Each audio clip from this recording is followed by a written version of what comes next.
Hi there. Thank you for joining me today. This is the next interview in the series, Unleash the Joy for where humans and dogs find harmony.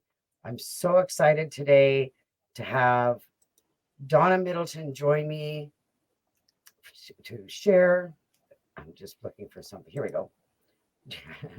Donna, to share all the knowledge that she has to share about dog nutrition and health that can make a huge difference in your life with your dog.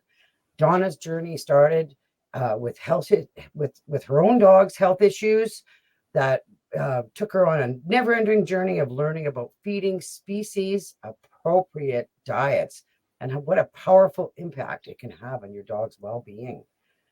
After years of courses and training and research, and led to even more passion and enthusiasm for feeding the fresh diet. I'm so excited that you're here. You're a proud Advanced Certificate Canine Nutritionist. That's a fantastic, uh, you know, goal to have and to acknowledge. There's so much knowledge, and you've been evolving and growing your business over many years. You've helped thousands of dogs improve their quality of life just by making some changes to their diet. I love Donna's motto: "Let food be thy medicine, and medicine be thy food." I'm Mhm. so glad you're here today. I really, really appreciate you taking the time to talk with me and to help educate dog owners and lovers and caregivers on what they can do and how they can help their dogs have a better life. And through nutrition, we are what we eat. I do believe that for dogs too, 100%. And I would love to hear how you got on this journey. Well, thank you, Jody, for inviting me and allowing me to share my journey and my knowledge with your followers. So my journey started years ago when I adopted a dog from Winnipeg Animal Services. That she was a puppy and she had kennel cough. She was sick and she was on antibiotics. And after she recovered, I noticed that she had that nacho chip smell to her, and her coat was getting thin, and she was shedding and she was losing patches of hair, and the vet said that there wasn't anything wrong with her, and I was like, well, something's not right. So somebody had made a suggestion that I just give her some fresh pumpkin and some fresh food, and when I did that, it made a difference. I was like, okay, if that made a difference, well, what kind of a difference would more fresh food make, right? So it was suggested to me to try raw food. And at the time, there was a local company out that had some raw food, but there was really no instructions. There was really no guidance on how much to feed or whether it was balanced or if you needed to add anything. So, I mean, I tried it, but I wasn't confident that I was doing the right thing for my dog. So that's when I started down the path of looking for ways to educate myself on how to feed my dogs. And then that just became a passion, and I started sharing what I learned with other people. And there's so much to learn. Like I'm so happy to hear, that we're getting this much education and interest in nutrition because it is so important for our dogs. It's important for us and it's important for your fuel. It's your fuel, it's your energy, and it's what Yes, feeds your cells. And I'm it so feeds your cells, your mitochondria. Yeah, absolutely, Jody. it's really, really important. Um, to think about nutrition in dogs. And I it's interesting that you mentioned the nacho smell even before we go on, Yeah, because that is a smell that I remember that I've yeah. smelled on dogs. Yeah, like I nobody's ever talked about that before to me. No, What? what is No, it? I've never. Yeah, It's I've never it's heard anybody yeast. talk. It's It's yeast. it's Oh, yeast. Because I and not that we're going to dive into this, maybe we can do this another time, but when you take antibiotics, human or animal, it kills all your good bacteria, the good and the bad, everything. It kills everything. So then the bad bacteria has an open slate to take over, and yeast loves heavy metals, it loves antibiotics, so it starts to thrive. And the yeast will start to take over the body, and that coming out of the skin, out of the feet, out of the ears. it starts to smell funky, and that's yeast.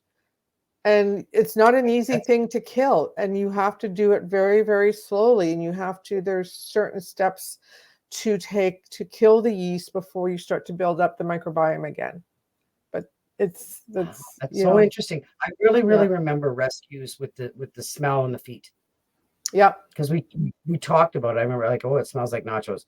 That is so yeah, wow. That's a yeah. yeah, that's So an eye opener just to dogs start should with. not smell like that. That is not a normal smell. Okay, well, that's So good if your to dog or, smells like you know, yeast, then you got a little bit. It's just like humans, just like us. Like when we take antibiotics for whatever, we can have candida problems, yeast in our body, and it comes out of us in different ways too, right? yes, So yeah, that's I've done the candida diet where I've tried to kill off all the candida in my body. It's not a pleasant journey, but once you've done it, it feels so good, but it's really easy for it to come back again. So it's an ongoing battle. But for dogs, that's it's so much easier. to manage. Well, yeah, because if you're feeding species appropriate dog food, yeast grows on carbohydrates. Well, just don't put carbohydrates in the diet and it's easier to manage. But if you're feeding kibble is about 55% carbohydrates. So yeah, you're just feeding it, right? That's so interesting. You're right. We could go way off on that topic, Yeah, we and could actually, it would be a very good topic for another day because for another day. Yeah. it's definitely something I think about. But so we wanted to talk and about because we know and people that have worked with dogs and really think about this stuff, understand and recognize that nutrition does affect behavior Hmm. and and and thinking and the cognitive function of the brain and what they're Yes. going through. And I would just love to have you explain how that is true, how diet is definitely can make a difference for nutrition and for behavior and function, what's going on and Yeah. what they're It, thinking, uh, it, they're it, reacting. if you think of it this way, anybody who's ever had children, and it's a birthday party, and the children all hyped up on sugar and cake and Coke and hot dogs, their behavior goes through the roof, right? And you try to get them home and you try to bring them down, and they're yelling, screaming. You know, that's a dog on kibble. That's the same thing because kibble is so full of carbohydrates. It it just some dogs it just ramps them up. Not all dogs, but some dogs it just ramps them up. And my first experience with this was doing a foster dog um, named Bentley several years old, 10 years ago. And Bentley came from Winnipeg Animal Services, and all he did in his enclosure was spin and spin and spin, always in the same direction. And he was only about 4 or 5 months old. And his paw pad started to wear on one side because in his feet, you could see in his feet because he was always turning the same way. So we thought, well, this enclosure thing isn't good. So I brought him to my place under Hall's Haven, and as soon as he came into my kitchen, he started spinning. I was like, oh boy, we've got to get this under control. And I'm not a dog trainer. I'm not trained in that area whatsoever. So that's not my profession. However, I put him onto a raw diet immediately. And within days, the spinning stopped. And I was like, is that a coincidence? Is it because he's more comfortable in my setting? I don't know. But so I wasn't sure until he went out for adoption and the person put him back on kibble and the behavior went through the roof again. 2 weeks later, he was back with me. And I was told to, maybe put him back on kibble. Nobody's going to feed him raw. And I was like, but he does so much better. So I put him on the kibble just because I was pressured to. And the behavior was through the roof. I could not control him. He was agitated. If somebody came in my yard, he was agitated with him. We had to take him off of the adoption. I said, I've got to put him back on raw. So I put him back on raw. I found the perfect person to adopt him because I was doing raw. I was doing music therapy. I was doing Tellington Touch. Are you familiar with Tellington Touch? I know some. Yes. Yeah. Yep. So I was doing T-touch on him to try and, bring his, calm him down. And this is before, we had cannabis available to us. This is before any of that.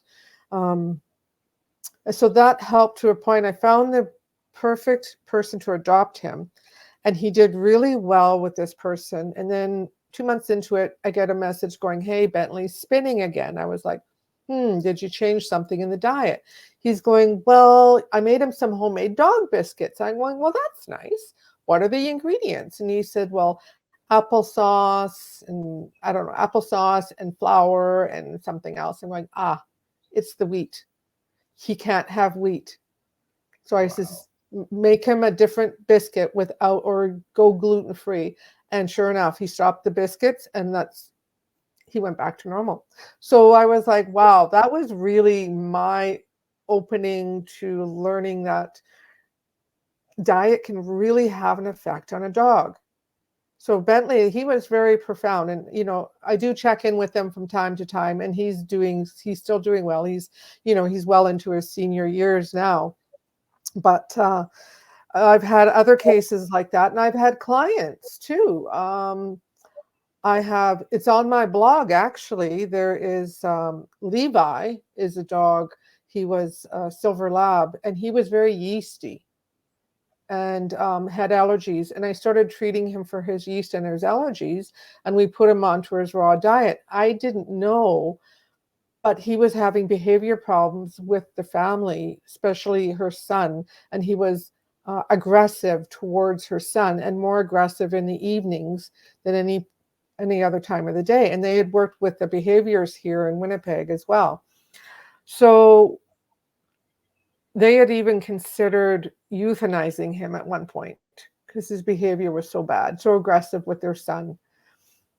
So about 3 weeks into the new protocol, the diet, the Yeasty Beast protocol and everything, she messages me. She says, "Do you think any of this stuff I'm doing can change his behavior?" And I said, "Well, yeah, if he's feeling better, there's that gut brain connection." And I says, "Yeah, absolutely."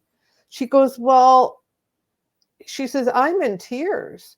She says, "Him and my son are playing together, and he's hugging my son." I was like, whoa. Like, from one extreme to the other, it was just. So she Wow. wrote the story. It's on my blog. There's pictures of Levi and her son hugging each other and stuff like that. So that it was quite profound with that dog. But the changes that happened was not only his diet, so we put him onto a raw diet, but we had to kill off the yeast because he was very yeasty. And then we started to build up his microbiome because there's a gut brain connection that when your gut's not happy, your brain's not happy.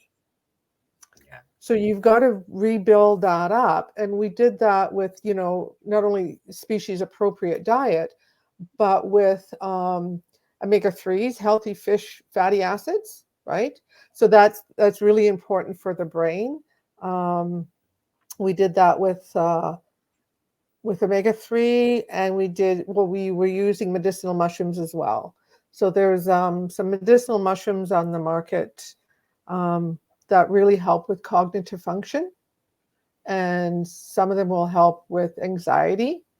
And so we had them on lion's mane and lion's mane, tremella, and cordyceps, a blend of mushrooms that I have. But that was another profound experience that I had. And there's a lot Yeah. of other, as I'm sure you've probably seen yourself, bringing dogs into rescue and just changing their diet and getting them healthy again, how it can affect how their behavior is. Absolutely. Absolutely. And Yeah. and look at the proof that you've got to, what it can do to give them a healthy diet. I feel like saying this, and I've had more than one client say to me, because I always ask, what are you feeding? What are Yeah. you feeding and how are you feeding? The how is always a big part to me, but the what is Mhm. obviously the most important.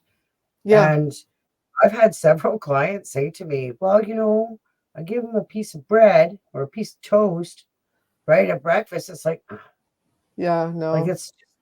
it's honestly, I love bread, but it's Yeah, really not even the best thing for us to eat a no. lot of. There's a Or lot when of giving people that a are dog, sensitive, yeah, but giving a right? little dog a piece of bread is Yeah, like me eating a loaf, right. Or a right? pizza crust or something. But the wheat alone can have an effect on the brain if you're sensitive to wheat. I have a friend who was sensitive to gluten, and every time she ate something contaminated, she got an instant headache and she became agitated, so that's how it affected her. So who's to say it's not affecting some dogs that way, right? It's not all dogs, but I mean, we have to treat each dog individually. There are dogs out there that can eat the garbage and everything and be fine, and there's other ones you have to be so careful with, right? And it's just like people. And So, it's just and honest, a lot of the little dogs seem a little more sensitive, and this is just kind of my opinion, but and the purebreds, like these some of the mixed breeds that come from the reserve and the rescues and stuff, they seem to have a better tolerance, in their gut as compared to dogs. But who knows, right? Like we know that many of them have issues adapting when they do come into rescue into homes, well, and maybe diet change could be all what they need, right? well, Or I'm dying to know more about these mushrooms that you're talking about too, because yeah, I'm all for yeah. helping. I do believe that things like that can help.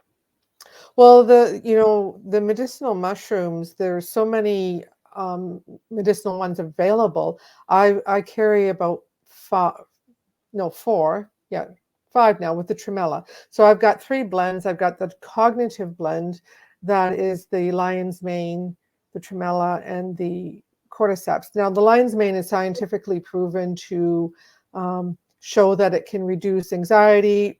It helps with anything cognitive. Say your dog's having seizures, or anything to do with the brain or neurological or nerve ending. It's proven to help to slow down that progression. It can also help with Parkinson's, Alzheimer's, all those things, and it's all scientifically backed for that. And tremella, the reason I added tremella in there, because tremella is a new mushroom that's been shown to help with the brain as well. Plus, the bonus with tremella, it moisturizes the body from the inside out, and it helps with boosting your collagen. So you can get smart and pretty all at the same kind of time because it reduces your wrinkles. So that's what I always say. But I mean, for dogs, I mean, with skin issues, it'll help there, right? And I threw the cordyceps into that blend because cordyceps is a powerhouse of an anti-inflammatory and things like that. And mushrooms work really well synergistically together. So when you blend them, they become more powerful. So that's the cognitive blend. And, when I'm working with dogs and I don't work with dogs with behavior issues, I work with dogs with health issues. But if they've also got a behavior issue or anxiety, I usually recommend adding this in because it helps with anxiety and stressors. Um, and or senior dogs. I mean, senior dogs, And just like it all works people, together. yeah. Yeah, the Sorry. seniors get dementia just like we do, right? So when people say, "Hey, my dog's waking me up at 3 in the morning because it thinks it's daytime, what do I do?" And it's like, okay, well, get some CBD because that will always help. But I always recommend the cognitive mushrooms. And if things get bad, your vets can always, recommend some, other things as well. But, if you want to start natural, I always say start natural and don't go to the heavy guns until you need the heavy guns, right? Yeah. So, Yes. Well, natural is so important, and we know. I mean, the benefits of benefits of mushrooms are way documented back for way before centuries. what I. Yeah, yeah. I Yeah, can't yeah, even yeah, imagine. It's yeah, it's very interesting, and um, boy, well, we'll have to share. So you have all of that kind of stuff is available on your yeah, on my website, right? website. Yeah, and Yeah, I've got if for your listeners, if they if they go on my website, there is an ebook that I have on there on the benefits of medicinal mushrooms, and I have it as a cost of $4.95. But if you put it in the click on it and put it in the cart and put in the coupon code free, you can download it for free. And that's an ebook that I put together on the medicinal mushrooms and their properties and the benefits they have. Because I got one for skin, I got one for immune blend, and I've got one for the brain. So the ebook it's a little bit more in depth. So, and that coupon code is going to be expiring middle of next month. Okay. I'll have to remember that. I'll have to try and make sure I get that in here, and that, for people to be able to access it. But check out your blog there.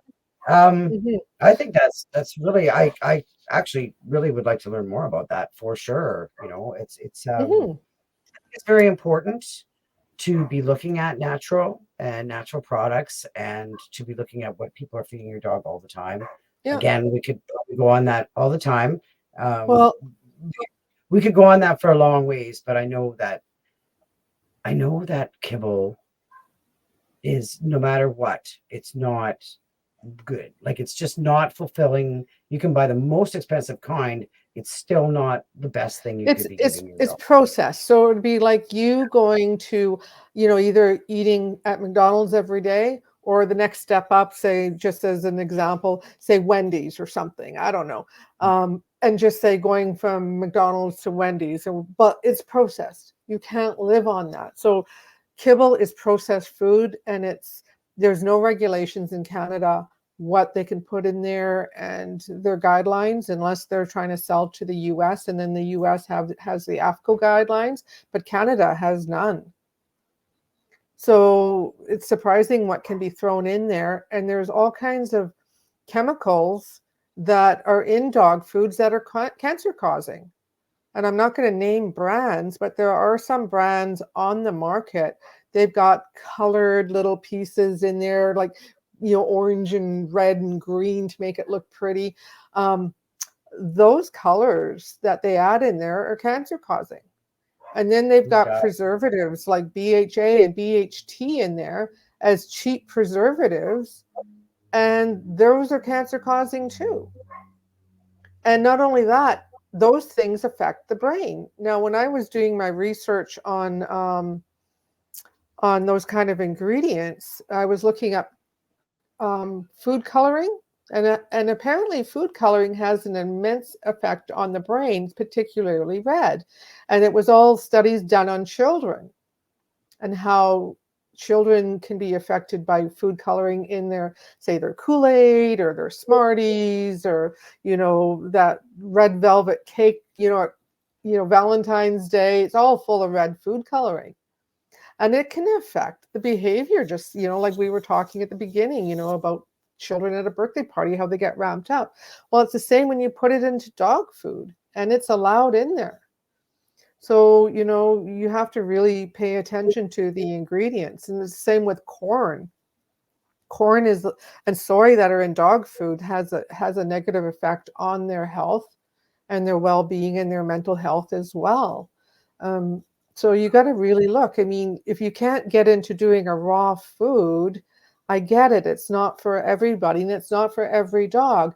But there's such a demand for healthier foods now, that there are gently cooked recipes, or gently cooked companies that are making things that you can buy at the pet stores now. Tom and Sawyer is one company that is doing gently cooked foods, and it's already prepackaged, it's already balanced, it's balanced to the AFCO standards. Then there's your freeze dried, there's your dehydrated. Those are all better than kibble, and if you want to get into making your own, that's great, but it's got to be more than meat, rice, and vegetables, because that's not a balanced diet either. You've got to have your source of iodine and calcium and your taurine and all those micronutrients. So it's, either find a recipe that's already balanced for you, or talk to a nutritionist for a recipe, you know, or go to raw that's pre-made and balanced already. So those are usually my suggestions. I always say the raw is the easiest, but again, it's not for everybody and it's not for every dog. Some dogs just can't do it. So you've got to treat the individual. I mean, it's like, you know, dog training, I would imagine. The same tools and tactics don't work for every dog. You have to figure out each dog and what makes them tick, right? It's true, you know, and I just like, you know, as soon as I get into the topic of the healthier food, a story that we will never forget ever is that we didn't, so before I got involved in rescue and we had our dogs and our life in the city there, um, when I got my Chihuahua, Tiny, my little guy who's in my little picture there, Oh, um, I love it. you know, he was having seizures and we understood. I know I had been told that little dogs just have seizures, right? And seizures. And I tell you, when we changed the food, when we found out and I changed the food, the seizures stopped. And that was still Wow. kibble. Wow. But yeah, Wow. he never had seizures again once we changed the food.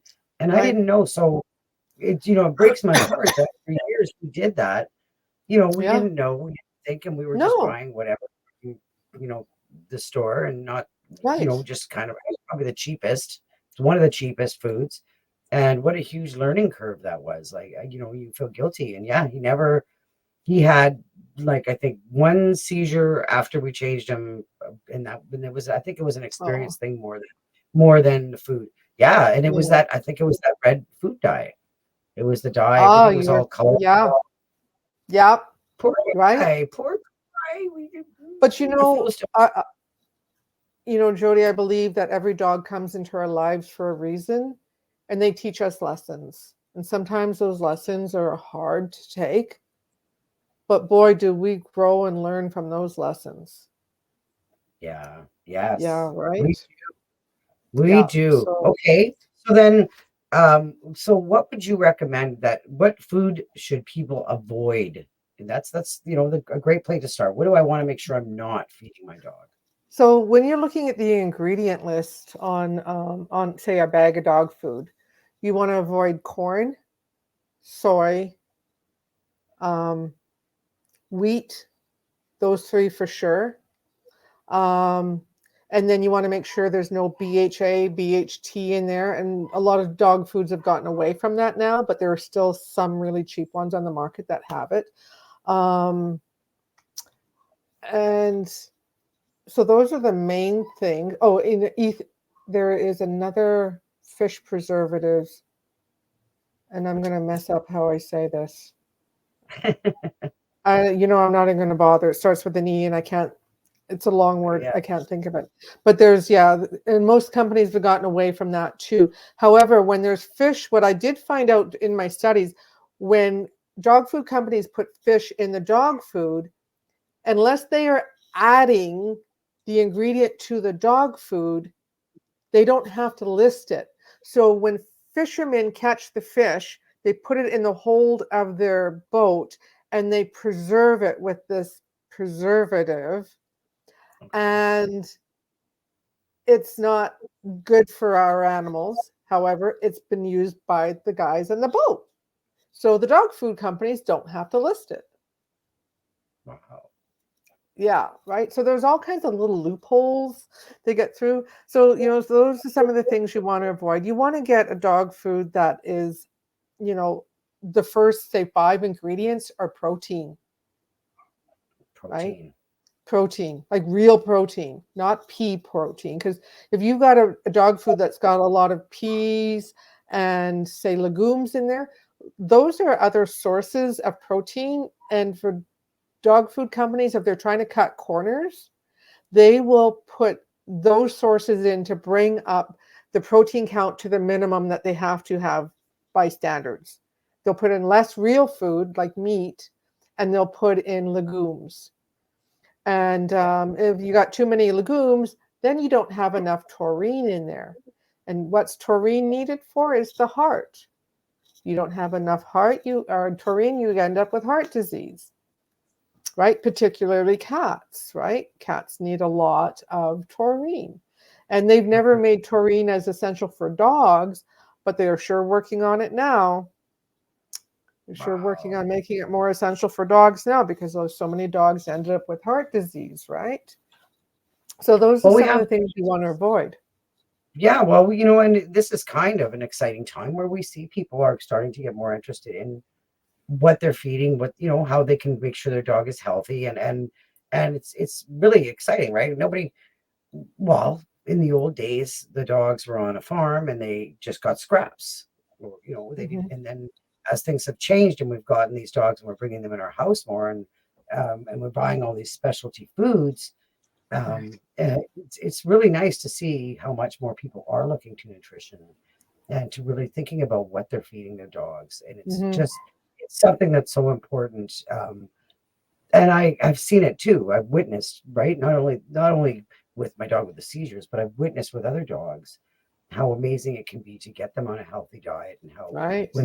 how much they can act and feel so much better when they're getting what they Mhm. need. And sometimes that's even, I just wanted to mention, that can even be a challenge when we get these dogs that come from places where they were just eating scrap, and it's like you said, it's like McDonald's. So giving them the good real stuff can actually I be know, hard. right? I know. Yeah, Let's get the 5-year-old off the chicken fingers and McDonald's and put them onto real food. That's easier said than done. I get it. right? Totally. They're gonna look So at that yeah, broccoli and they're like, "Where's my fries?" right, right. Yeah. It is But true. It is true. there's So what there's kind another of sorry. go ahead. I was just going to say there's another story, a little story I have about, most people think of behavior as being, dogs with aggression or things like that. But there's another story when I first started out, with my education. I had shared with one of my agility, cohorts. She had a really shy terrier, like a really shy terrier. He was always hiding behind her in a corner. Even at home, he would hide behind the couch. If somebody came over, he was always hiding. And she put him on the raw food after talking to me. And she's, well, I'm going to give it a try. And not even thinking that it would change his behavior. Well, it completely changed his behavior. He became confident. He went from shy to a confident dog. She says, even when we go, and this was in the first 2 weeks, she says, even when we go for a walk, she goes, his head was always down and he was always never paying attention. She goes, now he's looking around, he's smelling things, he's smelling the grass. She goes, I can't believe the change in him. And she says, and he's not hiding when people come over anymore. I was like, and again, this is really early on in my education, so I didn't know what to make of it, but I was pleased that it had made such a profound difference.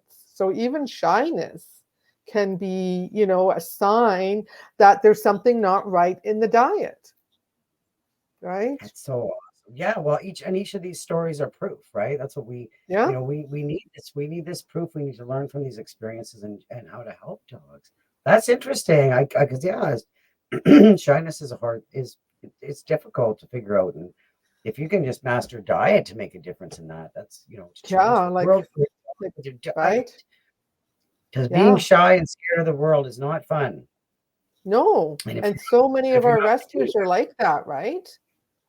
And like yes, you'd mentioned the northern breeds, like the northern breeds are they're special. I end up with a lot of northern breeds coming across my business after they've been they're fine up north, but then you put them into our culture and you put them into our food and you're giving them all those vaccinations. They're not eating what they're used to eating.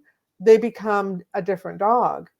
And one of the things that I educate people on with the northern breeds, any breed that's got husky or a malamute or any of those in them, or wolf, their ancestral diet is really, really high in healthy fatty acids, particularly omega-3. They need more omega-3 than you'll ever find in a bag of dog food. So you always have to supplement them with omega-3. And I actually carry seal oil. So I get a lot of northern breeds. I put them on the seal oil, and it makes a difference in their coats, and how they feel, and because they're getting more of what their breed requires. I've So never say heard of yeah, I've so a never heard of Chihuahua is not going to require the amount of omega-3 that a Husky is going to require, and not based on size, but based on their ancestral diet, Yeah, their genetics. their genetics. Yeah. Exactly. So you That makes have to that think, makes a lot of sense. That makes a right? lot of sense. So there isn't very many breeds that, I mean, the Chihuahuas, raised in Mexico. So I mean, they're hot and feisty little guys. So it has to do with with what they're raised on in Mexico. I don't know, but the northern breeds, it's pretty profound what they need. And I mean, they're used to running loose up there, and then now all of a sudden they're confined to an apartment and they're on kibble. They're going to go stir crazy. It's not what they're meant for. I just went, me, I live in the empathy world, and I just can't even imagine what they go through, and stepping into their paws. It's Yes. really huge. And that's why, I mean, we're just saying this, even between all the breeds, the from a Chihuahua to a Husky to a Great Dane to Hmm. Shepherds to everything. That's why it's important, to consult somebody like you, somebody who is an expert, who can help you to know exactly what your dog needs. And it's amazing the difference. Like, there's proof that the Yeah. difference that can be in the dog when they're getting what they need. And people don't do it intentionally, but taking the time to really think about it and give them the good stuff can make Hmm. really a big difference, right? Like, we all Yeah. love our dogs and we all want to try Yeah. and feed the best thing. Going to the store and buying the best bag of kibble is Yeah. not always the best answer for your dog. No, Or not necessarily. No. adding, or talking to someone like you and adding things that can Yeah. really Just what they sometimes you just need to add a few things. Like Huskies are also, they need more zinc than any other breed. And zinc comes from things like shellfish, right? Again, it's a northern breed thing. So, you know, I get lots of people calling me about, those particular breeds. And I said, listen, you probably just need to make a couple of minor changes and then try that. And if there's still a problem, get back to me. And then I never hear from them because the dog's doing fine. Put because them they're on some fine. seal oil, and yeah, put them on some sea oil, some green, because greenlet mussels, I do carry greenlet mussels as well, and they're from New Zealand.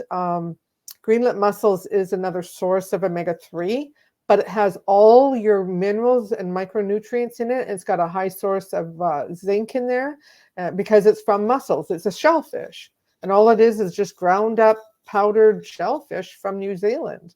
And so it's a good source of a lot of things. So I like to get the northern breeds onto that too, or any dog that's got joint issues, because it really helps with joints as well. But that's another topic. We could go off on that one too. It's such a great topic, such a great topic. Mhm. This is just, it's very, very interesting, and I'm so glad we're having this conversation. So, what would you recommend? What kind of diet would be the most supportive for our dogs, for behavior and cognitive functioning for their Well, lives? Like, again, species appropriate, because I mean, dogs come from the wolf, and what have wolves eat in the wild? Raw meat. So species appropriate would be your number one option. And again, not all dogs can do it. Not all dogs will do it. Gently cooked is another alternative. Freeze dried, dehydrated, things like that. Or sometimes, taking a dog, say that's a senior, and just slowly transitioning them from what they have into a better diet. So you can start, like, say, on the weekends, canned sardines packed in water, which is a great I source was of going to ask omega-3. you about, I was going to ask Yeah, you about that, because we actually try and give sardines. It's the one thing that yeah. we. So canned Okay. sardines, some farm fresh eggs, some goat milk. If you're cutting up fruits and vegetables, give some pieces, put some pieces in your dog food, things that are fresh and healthy, no carbohydrates, no Cheerios. Yeah, So my you know, so so my so my favorite tuna treats might not be the best thing because oh, I use whole wheat flour. okay. Go to like an almond flour. Almond flour. Yeah. I'm game because I tell you that too. Those tuna treats, we caught feral cats with them. Like it's so Yeah. good. It's tuna, I've right? I mean, I've got that recipe, so I know exactly the recipe you're talking about. Yeah, because that recipe goes around. All the dog trainers have it. and turmeric. I add turmeric to it. Yeah, I turmeric. found that people that the turmeric made the difference for many, many dogs. If you gave them choose, they would choose the one with the turmeric every time. Like Interesting. it's healthy. Yeah, I've had because I've always included. I have a video on my YouTube of me actually making it. It's one of my original videos that I made. Oh Um, wow, that's cool. I'll have to because check it out.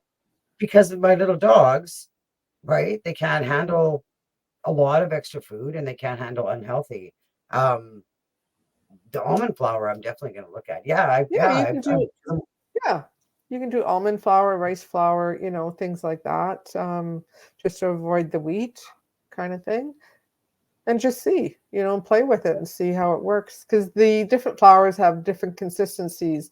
So since you know how to make the tuna fudge, you'll know the consistency you need. So then play with it, for that. And sometimes you might have to add a binder in there to hold it a little bit more, egg, like you mean egg or something? egg. Yeah, Yeah, that's kind all of it thing. usually is. Tuna, whole wheat flour, egg, and turmeric. Egg It's really and simple, tuna. and I freeze it. Like you can make a ton and you can Yeah. freeze it, and it's getting away from the hot dogs that were really. I mean, Oh, even the dog training certification I took, it was showed hot dogs, and I was yeah, so worried not that people good. had the dogs. Yeah, One of the things with hot dogs, beyond it being really processed, is it's very high in salt. And dogs can't handle the salt intake that we can. So it really has a negative effect on their kidneys. If you want to give your dog kidney disease, give them hot dogs, and it you can know? cause pancreatitis too, right? Like if Yeah, well, if yeah, because of the processing, right? It's highly processed. So yeah, it can, if your dog's having problems digesting, then yeah, it can lead to something like that as well, right? that's really yeah. So the sardines was a good thing you mentioned to Yeah. add.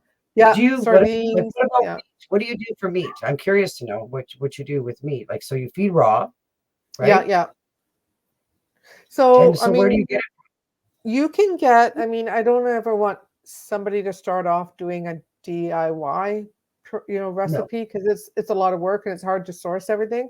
So there are some really good pet stores in Winnipeg and around Winnipeg or wherever you're living that have a good selection of pre-made raw. And there are some companies out there on the market now that are actually AFCO compliant. That means they've tested their food and they added in some vitamins and minerals where they're short. Um, so you've got Big Country Raw is one of them that is NRC compliant, and I think AFCO as well. And then there is Red Dog Blue Cat is another good one. Um, Iron Will Iron Will is another dog food company here in Canada that has balanced raw diets. And, places like Canvasback, Thrive Pet Store, some of the other pet stores, some of the globals and the pet values are carrying, they've got freezers now. So they're starting to carry, a better selection because people are demanding these things, right? There's more of a demand. So they've got to make room in their stores for it. So and the go. idea of giving and the idea of being raw, I mean the big thing with our society today where everybody's just go, go, go, right? Like so being able to go and get something that is, healthy Pre-made. Yeah, and yeah, yeah. pre-made Yeah, I don't suggest just throwing a pound of hamburger on top of your dog, in your dog's bowl because that's not balanced. It's not, if you want to, you throw a little bit into the kibble once in a while, that's okay. but not, you can't do that because it's not balanced. You're better off to find a recipe to balance it, because you need all kinds of vitamins and minerals and other proteins and calcium, all kinds of things to balance it out. And it's quite complicated. So, doing a treat once in a while, you're having burgers and you go, here's a raw burger for my dog, yeah, great, or cook it medium rare or whatever, or here's it's my dog's birthday. Okay, you get a steak today, buddy. That's okay. Those are great treats, right? But it's not something you want to do on a daily basis, because we don't balance our diets out over on a daily basis. Nobody sits there and makes a spreadsheet for yourself on what you're going to eat for the day, right? So you balance out over, say, a period of a week, going, oh, you know what, I had junk food today. Tomorrow I'm going to have my my vegetables and my fruits. So I'm going to eat healthy tomorrow. So everybody has their cheat days, and it's okay for our dogs to have their cheat days too. Just as long as you think about healthy over a period of time. Overall. So overall, Yeah, and a lot of like these, a little treat here and there. right? And it's okay. Those are okay to have those kind of treats, right?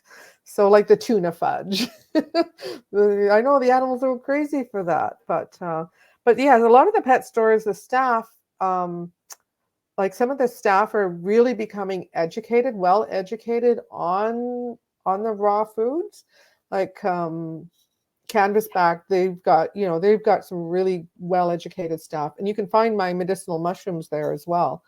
And Thrive Pet Store and Global. I know Global over by me, their staff are really phenomenally well educated.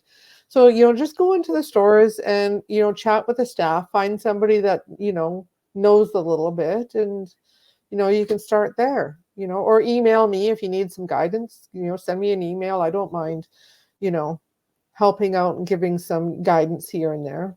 And if it's anything, if anybody's, needing help with any profound health issues, that then I do go into doing a consultation. That's a lot of work. It takes me 2-3 days to put together a consultation for a dog with health issues. And then it's all in writing, and I do a step-by-step, so it's a little bit more complicated. But, for basic stuff, yeah, reach out. No, but it's absolutely worth it to get help with, it's a growing field, and we love our dogs, and we want to have them live as long as they can and be healthy, and yes. and I myself have seen the difference of a healthy diet and what it can do. Yeah. And, right. it can be even better. It's pretty exciting to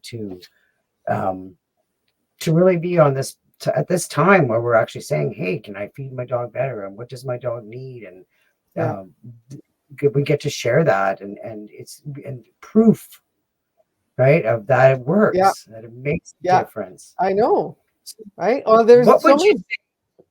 Sorry, I was going to say, there's so many books out there written about the gut-brain connection on the human aspect. If you see one of those, it's the same idea for animals. It works the same. And just understanding what the difference is, what they need, and even the breed part is huge. You would probably know way more about that, right, than I do. It's I haven't thought about a lot about that, but when you compare a Chihuahua and a Husky, there's a huge difference in their needs. Well, and it's like humans, people who are raised in the Mediterranean on the Mediterranean diet, they don't do as well on our Canadian type diet as, and we don't do as, we can't, it's the same for people, like if different cultures, right? So it's there, you have to think of their ancestral diets too, right? So it's the same for dogs. Great point. Great point. I never even thought about. So we want, thinking about dogs, because their brain function and what they're going through. I mean, I just feel like dogs are going through so much, like we discussed, right? You bring them from up north and you put them in a house and in this room, and they're expected to feel wonderful and be happy and thankful. And I really do believe most of them, they're very thankful, of course. They are. But they still don't understand it's a huge change, and and I can't even imagine what that does to their brain when they're used to being able to go somewhere. Like the captivity of being in a house is so Mhm. different than being out there making their own decisions and choices and being able to leave a situation, right? It's just such a different world coming into the house. So what are the key supplements that will help our brain function in our dogs with supporting the brain and the thinking? Well, like we talked about a little bit before, the omega-3 fatty acids. All creatures need healthy omega-3 fatty acids. That is key. And as we get older, we need a little bit more. It helps with your brain function. It helps to reduce Alzheimer's. It helps with your memory. The brain's made up a lot of fatty acids, so you really need a good source. Now, for dogs, some people are giving a plant-based omega-3 fatty acid, like camelina or hemp, which are fine, but they're plant-based, and the dogs don't uptake the benefits as a high rate as they would, say, a marine-based omega-3. Now, your marine-based omega-3s, you got anywhere from algae to salmon to krill to the seal oil. So there's different marine-based. Now, the problem with some of the marine-based on the market is the ocean is contaminated with, because we had that spill, I don't know how many years ago now, but the ocean's really badly contaminated, unfortunately. So the marine life that are in the ocean are also contaminated. So if you're feeding your dog, um, marine animals, the bigger the animal, like, say krill is the smallest, and say tuna is huge, the bigger they are, the more heavy metals they're going to have in that meat. So your krill oil would be your least contaminated because they have a short lifespan and they're really, really tiny. And say your whales would have the most, just say an example. But some of the companies that are putting out marine-based omega-3s, they're going through a processing of cleaning out the heavy metals. So if you Oh, can find an omega-3 fatty acid that has been cleaned of heavy metals, and they can come up with a certificate of analysis to show you that they've tested each batch for contaminants, then you found a good product. that's Now, interesting. I don't know if there's only one company in that does salmon, and it's Nordic, and they sell for, Okay. I think, but they believe sell for humans and for pets. Nordic. Hmm. Krill oil is, based on its size, is really not very contaminated. And then the seal oil that I bring in, that comes with a certificate of analysis because it's been cleaned of the heavy metals and the contaminants. So that's clean. And I'm sure there's probably other companies out there too. I'm not saying there isn't. Those are just the ones that I'm aware of. So that's something to look for when you're giving your dog omega-3 fatty acids. And always start low. Start with a little bit and work up to the recommended dosages, because too much too fast can lead into loose stools, and nobody wants to be dealing with loose stools. No poopy So bums. no. So That's so interesting, eh? And I've never heard of. Well, I've never heard of a. What are you saying? A krill? krill. Obviously, I don't know a ton about. Well, I don't know a lot about the marine based. Omega Yeah. three is like just the way you broke it up. I think it's very interesting and Hmm. it shows how much we have to learn, and that's why there is nutritionists like you that can help to educate us because there is so much to learn. It's Um, it's it's nonstop, Jody. You know, every Sunday I'm part of a learning group. If anybody wants to really get into is finding this fascinating, they want to learn more. The Inside Scoop with Dr. Karen Becker and Rodney Habib is a great group to join. There's a small monthly fee, but for me, it's so worth it. There's always more stuff to learn. And I'm going to be heading to Florida in October for Dr. Judy Morgan's Pet Learning Summit. So it'll be a weekend of learning there with a lot of holistic veterinarians. some of the veterinarians from Canada have left Canada, and they've gone to the States to practice holistic medicine because you can't do it here. So Dr. Peter Tobias will be at this meeting. He'll be doing a presentation, and there's another Canadian veterinarian that left, Dr. Marsdell from Edmonton. He's left. He's practicing Chinese medicine on dogs in the U.S., so he'll be doing a presentation. So there's all kinds of things like that that you can participate in and learn from. So all my mentors will be there, including my medicinal mushroom mentors. So Dr. Robert Silver, I don't know if any of your listeners are familiar with him, but he was everybody's mentor on cannabis. He was the big guru on cannabis back in the day because he was a veterinarian in Colorado when cannabis became legal there first, and he really got to understand how it works in the animals' bodies. So he became my mentor on cannabis, and then him and I both went down the medicinal mushroom path at the same time. So he's become part of my mentor for my medicinal mushrooms as well. And we both use the same, our source of mushrooms is from the same company. So my medicinal mushrooms also come third-party tested for impurities, and they're also tested for their beta-glucan counts, which is the properties in mushrooms that help to bring health benefits to the body. So they're all hot water extracted so that those beta-glucan counts are higher. So again, going back to your question about what things can help the brain. So like I said before, the lion's mane is one of the main mushrooms that really can help with the brain. So, and there's, ashwagandha, and, there's all kinds of things. So I hear your dogs in the background. It's so interesting. I think she's had enough. That's okay. We can end right away. But I definitely, like I mentioned, anybody can go to your headtotailcaninenutrition.com, and you said you have an ebook, and they can put in free as the code and get that. You've got to check out your blog. Check out my blog. We have so much to learn about dogs. Like we really do. And we're this is just kind of the tip of the iceberg stuff.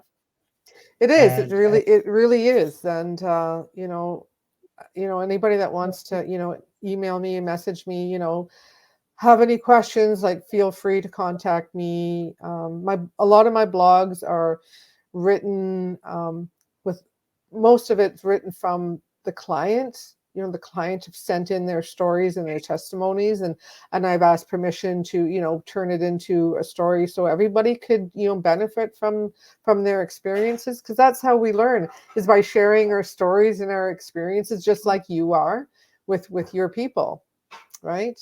Yes.